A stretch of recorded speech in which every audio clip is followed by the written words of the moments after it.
chị rụng hết rồi, hói đầu trơ hết cả sọ ra, có phương pháp nào giúp cho tóc chị mọc được lên không? Và đó là cái câu hỏi mà rất nhiều những cái khách hàng cũng như là người thân của em gọi điện để hỏi về cái phương pháp chăm sóc tóc khi mà chúng ta bị rụng ở độ tuổi tiền mãn kinh.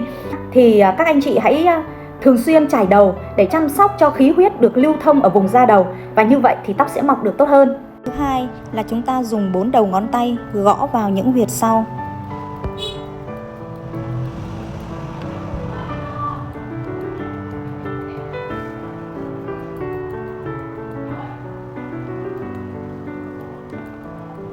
Các chị hãy ăn món này đi, món này được kết hợp từ các thành phần sau: đậu đen, gạo lứt, mè đen, táo đỏ, đậu đỏ và gạo nếp, cùng với là 1 lít nước đun trong 1 tiếng. Các anh chị ăn thường xuyên cùng với những cái phương pháp em đã hướng dẫn thì các anh chị sẽ thấy tóc của chúng ta mọc nhiều hơn và bóng mượt, trẻ khỏe hơn ạ.